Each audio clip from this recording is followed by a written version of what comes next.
Conservative leader Pierre Poilievre waded further into cultural battles on gender identity yesterday. When asked about legislation on transgender athletes, the Tory stated his belief that biological males have no place in sports or change rooms labeled for females. The comments sparked much blowback online following Alberta Premier Danielle Smith's controversial law restricting gender-related health care earlier this month.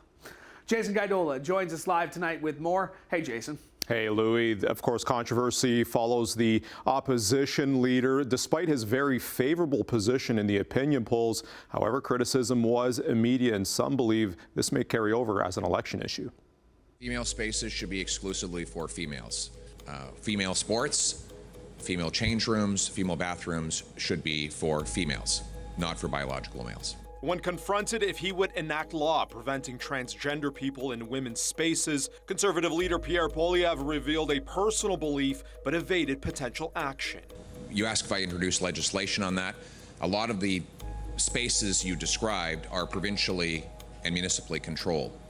So it is unclear what federal legislation what reach federal legislation would have to change them. However, it's the second time in weeks where Poilievre took a position when it comes to LGBTQ+ policies.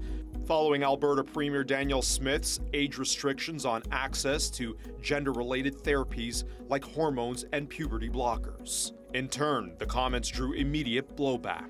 They're picking wedge issues designed to suscitate anger and frustration and alarm on either sides of issues. So let far-right politicians pick fights with trans kids. Shame on them. Prime Minister Justin Trudeau took aim at both Poilievre and Conservative premiers. Advocates for trans rights also believe the commentary could be a preview for more concern. If he's prepared to do it to one of the most marginalized groups in our society, denying them access to basic human rights like going to the bathroom, then he'll do it to anything. And so everything is on the table: reproductive rights, women's rights to choose. It's really open season on our communities right now. Advocates also point out to Canada's intelligence agency, warning the public about an anti-gender movement rising this year, with a federal election within reach in 2025. It will be an election issue because I think that the Conservative base will make it an election issue. I think other parties have come out strongly, but not strong enough in my view. That needs to be shut down. It needs to be shut down immediately. So it's a delicate balance to be struck here. And I don't know that we're going to know the answer in terms of impact right away, but some of the comments are on video and could be used against Pierre Poilievre in an upcoming election and could actually hurt him, even if they don't appear to be having a big impact in the polls today.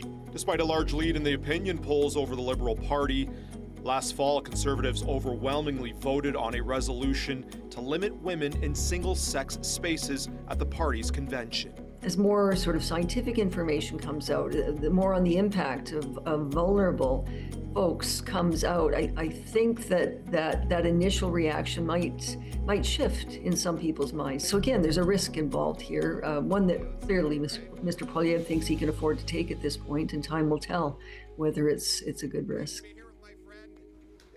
And Trudeau followed up with more today, saying that he does hear the concerns and intends to work with LGBTQ+ communities in Alberta and across Canada.